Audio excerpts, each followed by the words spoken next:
Hey guys! Today we're diving into another truly horrifying case. If you want to support my channel, make sure to subscribe and stay active. It really helps me out. I'd be super grateful for that. Let's get started. In the quiet town of Decatur, Alabama, summer began as usual. But one morning, a woman was rushed to the local hospital in critical condition.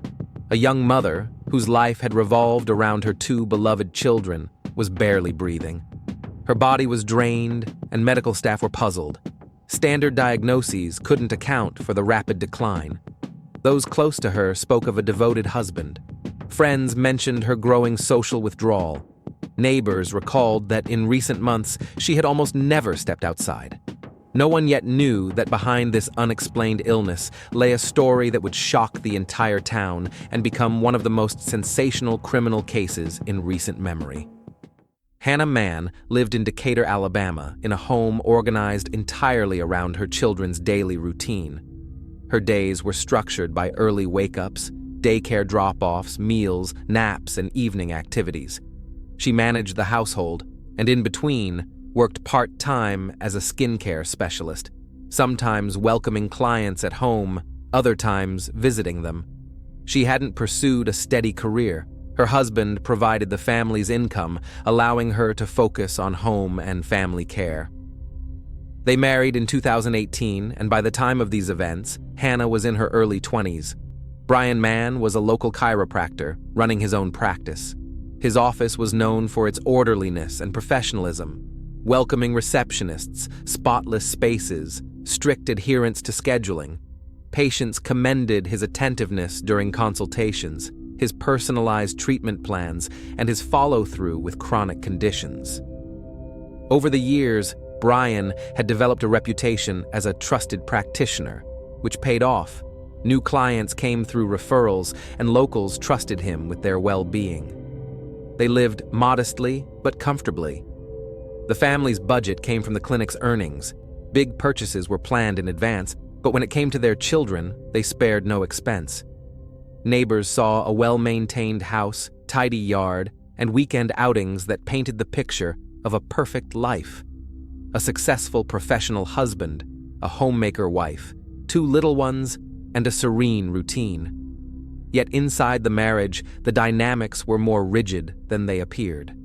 Brian took control of many domestic decisions and gradually cut off his wife's connections to the outside world. After the wedding, Hannah's meetups with friends became rare, often postponed or dismissed as inconvenient, a bad time, or no one to watch the kids. She dropped social media and was eventually locked out of her accounts. Brian claimed it was for the family's privacy and safety. He held access to their shared email and passwords. He also handled virtually all the household administration, managing subscriptions, paying bills, and scheduling appointments. Hannah's days were devoted entirely to her home. Mornings started with preparing everyone else. Her afternoons were consumed by errands, cooking, and laundry. Evenings adjusted to the children's routines. She rarely visited the clinic, and only when absolutely necessary. Brian reassured others, and probably himself, that everything was under control. He suggested his medical experience helped at home too, offering advice on well-being, sleep schedules, vitamins, and nutrition. To those around them, it looked like he was deeply engaged in family life. Family photo albums and holiday snapshots painted a picture of harmony, smiling faces, shared vacations, captions that felt just right. That's how the story began, an appearance of well-being, a neatly structured daily life, increasing control within the household, and a gradual disappearance of any personal space Hannah once had. In mid-2021, a change occurred in the Mann household, one that, at first glance, didn't raise any red flags. Brian, leveraging his role as a healthcare professional, one day suggested that Hannah start taking a daily vitamin regimen. He explained that the formula was specifically designed to support her system, especially since she spent so much time caring for their little ones and rarely had time to rest. According to him, the supplements came directly from his clinic, which supposedly ensured their quality and safety. The supplements were chewable gummies and powdered mixes to be dissolved in water. For Hannah, who was used to trusting her husband's professional advice, it all seemed like a standard wellness measure. Taking the supplements quickly became routine. Each evening, Brian would personally bring them to the bedroom, setting them on the nightstand along with a glass of water. If she forgot, he would gently remind her, emphasizing the importance of consistency and assuring her that the benefits would only come with regular use. His persistence came off as care and responsibility. Within a couple of weeks, Hannah began to notice subtle changes in how she felt. It started with mild fatigue and dizziness, which she attributed to the usual household workload and constant care of her son and daughter. Over time, the symptoms grew. Back and abdominal discomfort became more frequent. Her eating habits hadn't changed, yet she was losing weight. By the end of summer, she realized her clothes were hanging loose, though she hadn't been trying to slim down. Brian remained calm in the face of these changes. He told her that her body was simply adjusting to the enhanced nutrition, assuring her that temporary side effects were completely normal and that she would feel stronger than ever within a few months. He said it with absolute confidence, referencing his medical background. Hannah didn't feel alarmed. The progression of symptoms was gradual and lacked any sudden crises. Occasional improvements gave her false hope that she was recovering. Still, her energy continued to fade, and the number on the scale kept dropping. It was during this period that the foundation was laid for what would soon become a serious and dangerous health condition. By late summer 2021, Hannah's condition began to deteriorate more noticeably. Nausea crept in, making it harder to eat regularly. Between September 2021 and January 2022, she lost nearly 40 pounds, reaching a weight of around 84 pounds. Everyday household tasks started to leave her winded and weak. Standing in the kitchen for extended periods became difficult. She felt dizzy and experienced lower back pain. Climbing stairs left her exhausted. Eventually, Hannah found it hard to stay balanced on her feet and started using a rolling office chair to move around the house, trying to reduce the strain on her legs and avoid falls. Nighttime muscle cramps became more frequent, and her sleep turned shallow and restless. Despite Hannah's declining condition, Mann discouraged her from visiting any medical clinics. He insisted he could personally manage her routine, suggesting the right balance of rest and recovery. He repeated phrases like the stress of parenting, seasonal fatigue, and lack of sleep, framing her symptoms as easily explained and not requiring professional evaluation. Alongside his pushback against outside medical help, Brian gradually increased his control over the home environment. He began deciding when Hannah should rest, consistently reminded her to take the supplements he had provided, and brought her water himself, ensuring she followed his schedule. He recommended at-home remedies, lying down more often, staying hydrated, and doing light stretches, which he demonstrated as safe and effective. In conversations, his tone remained soft and attentive, creating the impression of care. By late fall, fatigue had overtaken all her other symptoms. It became harder for Hannah to lift her son and daughter. She often had to ask them to wait while she sat down to catch her breath. Everyday tasks had to be spaced out. Simple chores took hours. By December, the contrast between her appearance and her internal state became too obvious to ignore. Her clothes hung loosely, her face appeared sunken, but her body temperature remained normal, which made things even more confusing. Hannah felt herself deteriorating, but couldn't make sense of it. Her diet hadn't changed, and her workload hadn't increased. By early January 2022, her condition had reached a critical point. She experienced sudden weakness when standing up, and her vision would blur temporarily. She struggled to eat, sometimes repulsed by food, sometimes nauseated after just a few bites. Moving around the house without support became dangerous. Hannah increasingly relied on the rolling office chair just to get from room to room. Yet even with all this, Brian's stance didn't shift. He kept saying the worst is over, that her body just needed more time, and that recovery was on the way. His tone remained calm, his actions consistent. He managed every detail, issued reminders, and spoke with unwavering confidence. By the time Hannah's physical decline became unmistakably life-threatening, it wasn't she who made the decision to seek medical attention.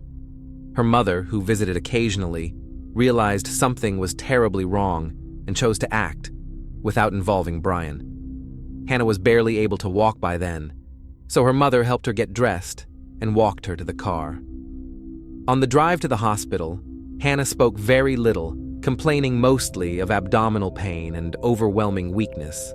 Upon arrival at the emergency room at the University of Alabama Hospital, her mother immediately informed staff that her daughter's condition had been deteriorating for months with no medical oversight.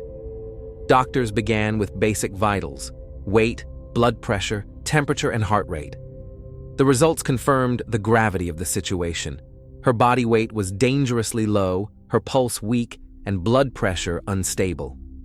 Initially, physicians explored a wide range of possible causes, from chronic conditions to more serious systemic illnesses. Hannah was referred for a comprehensive series of lab tests and diagnostic procedures. Blood tests revealed something alarming. Hannah's lead levels were dangerously high, measured at approximately 80 micrograms per deciliter. For context, anything above 10 is considered medically concerning. The numbers in her case indicated an immediate threat to life. Further diagnostics showed signs of internal organ distress, and soon after, she developed acute respiratory failure. Doctors had to place her on a machine to support her lung function.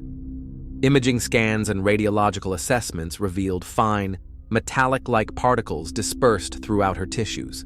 These traces were identified as lead deposits that had built up in her body over time, not from a single exposure, but through ongoing, prolonged intake. This chronic pattern of exposure explained why the symptoms had developed gradually, without any sudden medical crisis, until her condition became critical. Hannah's health deteriorated so rapidly that doctors were forced to induce a medical coma to reduce the strain on her body and prevent permanent damage.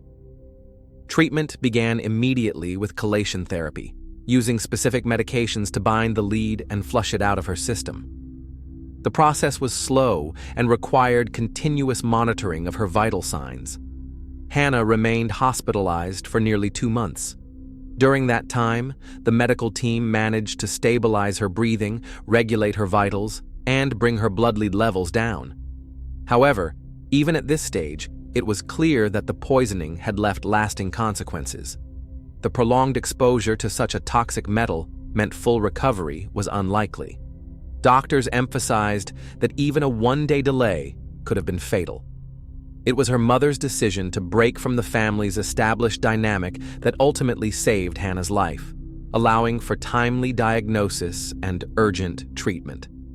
Once the diagnosis was confirmed, the hospital notified the Morgan County Department of Human Resources, who in turn passed the information to state investigators in Alabama. The case was taken on by specialists in toxic metal exposure. Their first priority was to inspect the Mann family home for any potential sources of environmental lead. The inspection began in the kitchen and bathrooms. Water samples were collected from every faucet, filters were removed and logged, and the condition of the plumbing and dishware used for food and drink was documented. Investigators also gathered paint chips from older surfaces, dust samples, and soil from outside the home. They went through pantry contents, including food items and nutrition products given to the children. Brian Mann cooperated fully. He pointed out the vitamin supplements Hannah had been taking, which came from his clinic. He also suggested that lead exposure might have come from fast food. Investigators noted his statements carefully. However, specialists quickly dismissed the fast food theory. At a blood lead level near 80 micrograms per deciliter, there would have likely been additional cases, yet no other local incidents were reported. Moreover, Brian and the couple's son and daughter showed no signs of lead exposure, casting further doubt on the idea of a shared, incidental source. Initial lab tests of the drinking water, paint samples, dust, pantry items, and nutrition products revealed no hazardous levels of lead or any significant anomalies. At this early stage, investigators found no evidence of typical household sources of lead contamination. At the same time, investigators recommended that all household members undergo testing. Brian stated that tests for his son and daughter came back within normal range, and that he would complete his own screening later at a separate facility.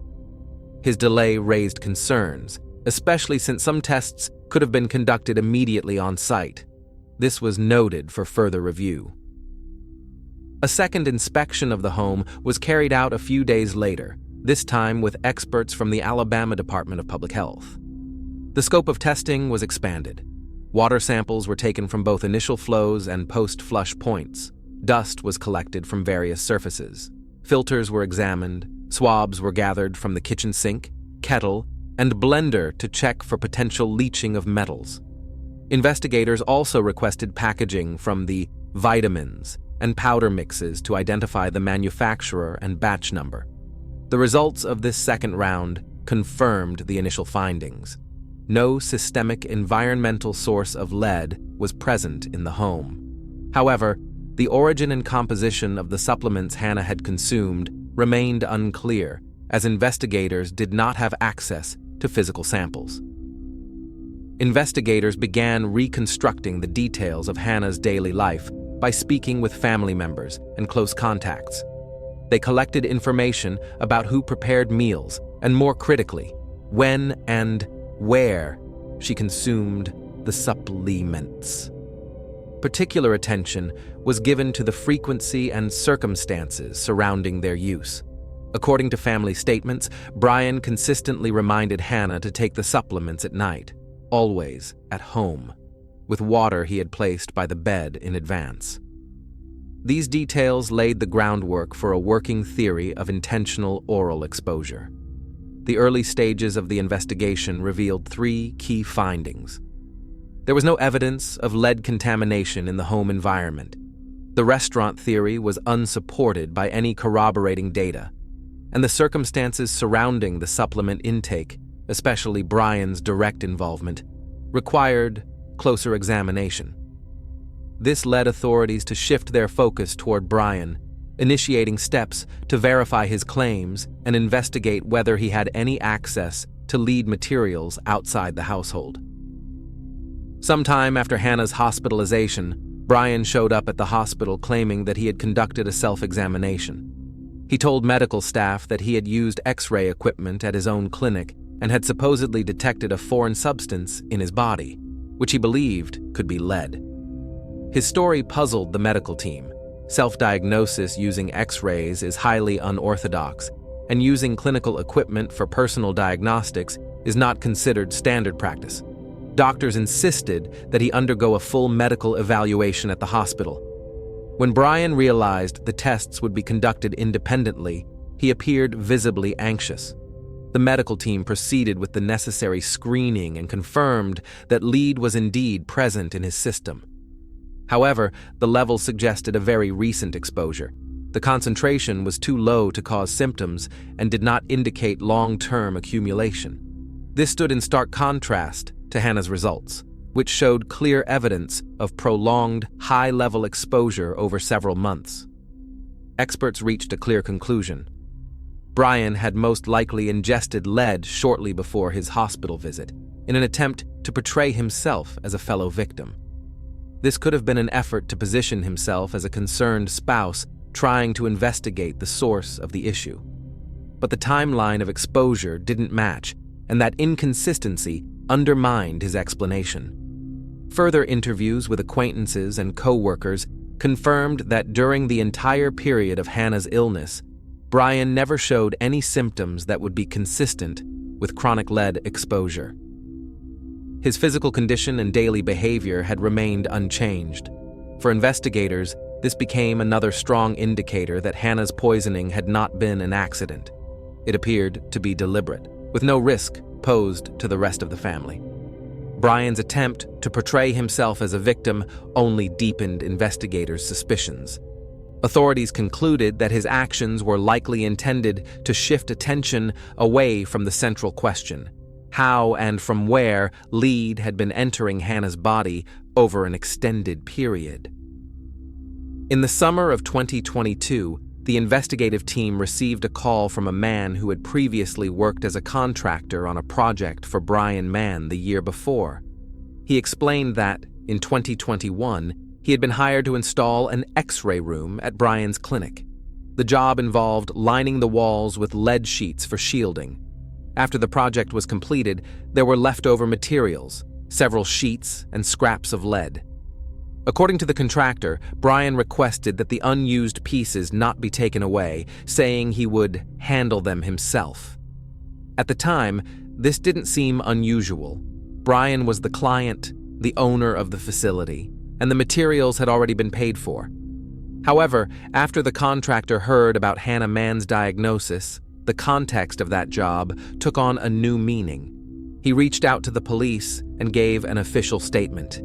Investigators cross-referenced this information with the timeline of Hannah's health decline. They discovered that her symptoms had significantly worsened in August 2021, shortly after the clinic renovation was completed. The dates aligned.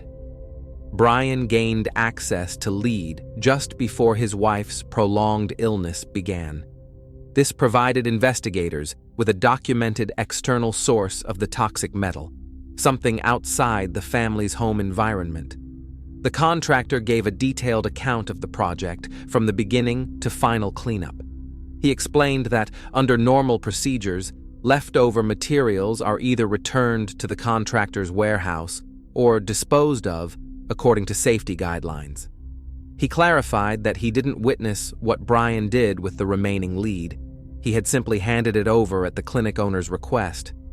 Investigators obtained documentation from the contractor, the service agreement, work start and completion dates, and a full list of materials delivered. These records confirmed both the timing and presence of lead-based shielding materials. Clinic staff were also interviewed regarding access to the work area and how leftover construction items were stored. According to their testimony, only Brian had keys to the X-ray room, and post-installation cleanup was done without the contractor's involvement. This timeline became a crucial piece of the case. In 2021, Brian gained access to a real source of lead. While the contractor's statement didn't clarify how the lead was administered, it provided a concrete answer to where it came from and reinforced the theory of intentional exposure. As the investigation continued, another detail came to light. Hannah Mann had multiple life insurance policies totaling approximately $1.3 million. All the policies listed Brian Mann as both the policyholder and sole beneficiary. The fact that these policies were spread across several different insurance providers made them harder to trace and obscured the full scope of the financial coverage. An analysis of the timeline surrounding the insurance policies revealed that the first policy was taken out in 2020, and Hannah was likely aware of its existence. However, in 2021, around the time her health began to decline, additional policies were added.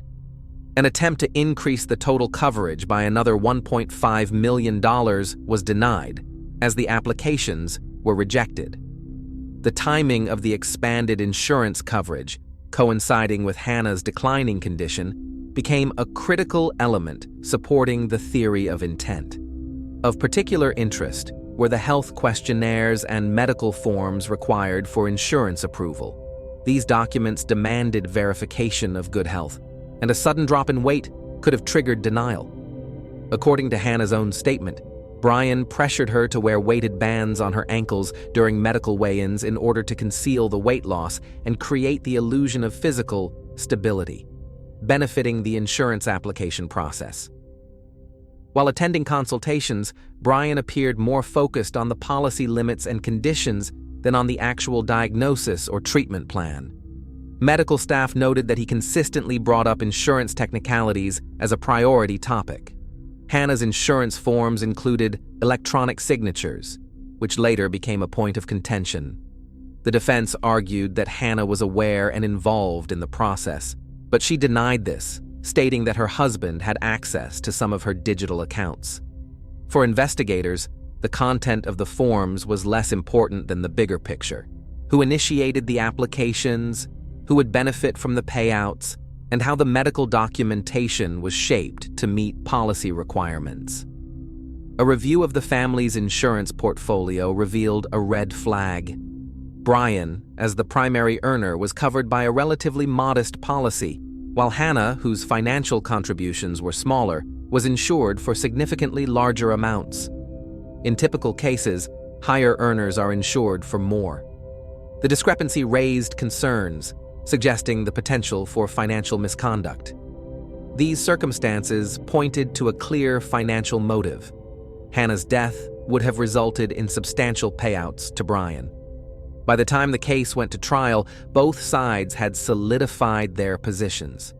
The prosecution built a coherent theory that Brian Mann had deliberately poisoned Hannah with lead in order to collect insurance benefits.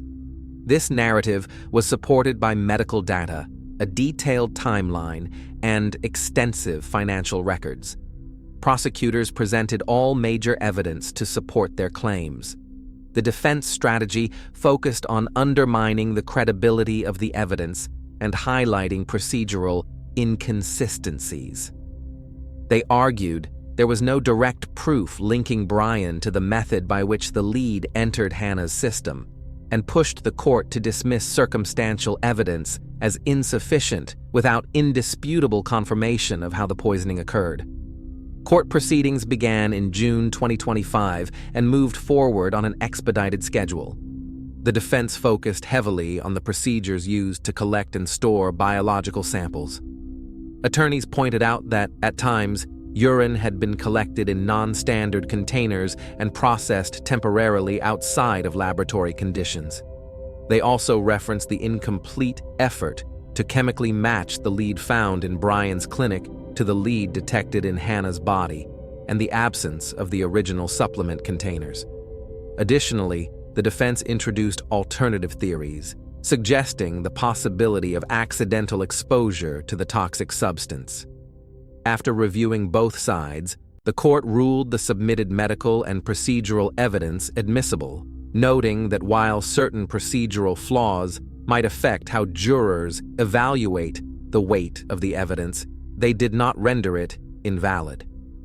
After witness questioning concluded, the defense declined to call any witnesses of their own, stating that the burden of proof lies with the prosecution. In their closing argument, the prosecution walked the jury through the timeline. Brian gained access to lead in 2021. Hannah's condition began to deteriorate shortly thereafter. No lead sources were found in the home. The theory of shared environmental exposure was undermined by the fact that no one else in the household showed signs of contamination. The financial motive was evidenced by the insurance policies and attempts to increase coverage, and Brian's claim of being poisoned himself was debunked by medical analysis. The defense reiterated its central theme, that the evidence was circumstantial and that no direct proof had been presented of how the lead entered Hannah's system. The jury deliberated for several hours before returning with a verdict: guilty of attempted murder. The court immediately ordered Brian Mann to be held without bail pending sentencing. A sentencing hearing was scheduled for early August 2025.